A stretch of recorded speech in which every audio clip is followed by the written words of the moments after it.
ഇന്നത്തെ ഗോസ്പലിലെ എലിസബത്തിനെ കുറിച്ച് വായിച്ചപ്പോൾ ഏറ്റവും ആദ്യം മനസ്സിലേക്ക് വന്ന വാക്ക് എക്സൈറ്റ്മെൻ്റ് എന്നാണ്. കാരണം എലിസബത്തിനൊരു 55-60 വയസ്സായിട്ടുണ്ടാവണം. പക്ഷേ ആ സമയത്തോടെ എക്സൈറ്റ്മെൻറ്റിന് ഒരു കുറവില്ല.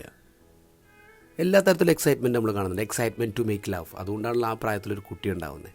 ഇന്നത്തെ ഗോസ്പലിൽ കാണുന്നത് മറിയം കയറി വരുമ്പോഴേക്കും ഉള്ളിലെ ശിശു ആനന്ദം കൊണ്ട് കുതിച്ച് ചാടുന്ന വിധത്തിൽ എലിസബത്തിന് എക്സൈറ്റ്മെൻറ്റ് ഉണ്ടായില്ലേ. ആ എക്സൈറ്റ്മെൻറ്റിന് ഒരു കുറവുമില്ല. പ്രായമൊക്കെ എത്ര കൂടുമ്പോഴും എക്സൈറ്റ്മെൻറ്റിന് ഒരു കുറവും കാണുന്നില്ലെന്നുള്ള. അപ്പോൾ ഞാൻ ഈ എക്സൈറ്റ്മെൻറ്റുമായിട്ട് ബന്ധപ്പെട്ട് ഒരു എക്സാമ്പിൾ പറയാൻ വേണ്ടി ഇങ്ങനെ ഓർമ്മയിൽ നിന്ന് അന്വേഷിച്ചുകൊണ്ടിരിക്കുക. പിന്നെ എനിക്ക് തോന്നിയത്, എന്തിനെ പുറത്ത് അന്വേഷിക്കുന്ന, എൻ്റെ വീട്ടിൽ തന്നെ ഇല്ലേ. എൻ്റെ മമ്മിയെക്കുറിച്ചാണ് ഞാൻ പറയുന്നത്. മമ്മിക്ക് 75 വയസ്സായി. Mummy is full of excitement. ഒരു കാര്യം മാത്രം പറയാം, ഞാൻ എല്ലാ ഞായറാഴ്ചയും വീട്ടിൽ പോകുന്നു എന്ന് പറഞ്ഞല്ലോ. അല്ലെങ്കിൽ ഒരു പ്രധാനപ്പെട്ട കാരണം എൻ്റെ മമ്മി ഉണ്ടാക്കുന്ന നല്ല ഫുഡാണ്. വെറൈറ്റി ഫുഡ് മമ്മി ഉണ്ടാക്കും. ഞങ്ങളൊക്കെ ചെറുതായിരുന്നപ്പോൾ ഏതെങ്കിലും പുതിയ റെസ്റ്റോറൻറ്റ് തുടങ്ങി കഴിഞ്ഞാൽ ഡാഡിയും മമ്മിയും കൊണ്ട് ആ റെസ്റ്റോറൻറ്റിൽ പോകും. ചിലപ്പോൾ ഞങ്ങളെയും കൂട്ടിക്കൊണ്ടുപോകും. എന്നിട്ട് അതുവരെ കഴിക്കാത്ത ഫുഡാണ് വാങ്ങിച്ചു കഴിക്കുന്നത്.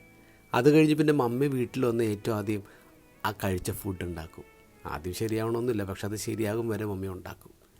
ഞങ്ങളുടെ വീട്ടിലേക്ക് ചൈനീസ് ആയാലും അറബിക്കായാലും കോണ്ടിനെൻ്റ് ആയാലും ആ ഫുഡൊക്കെ കയറി വന്നത് മമ്മി വഴിയാണ്. ഇന്നും മമ്മി ഫുഡ് വെറൈറ്റി ആയിട്ട് ഉണ്ടാക്കും. ഇന്നിപ്പോൾ യൂട്യൂബിൽ മമ്മി ആകെ കാണുന്ന ചാനൽ കുക്കിംഗ് വീഡിയോസാണ്. അത് കണ്ടിട്ട് എല്ലാ ആഴ്ചയിലും എന്തെങ്കിലും ഒരു പുതിയത് മമ്മി പരീക്ഷിച്ചുകൊണ്ടിരിക്കും. എക്സൈറ്റഡാണ്. ഞങ്ങൾ മക്കളെ സംബന്ധിച്ചിടത്തോളം ഏറ്റവും വലിയ എക്സൈറ്റ്മെൻറ്റാണ് ഞങ്ങളുടെ മമ്മി എന്ന് പറയാം. കാരണം ഈ പ്രായത്തിലും എക്സൈറ്റഡാണ്. Thank you mummy.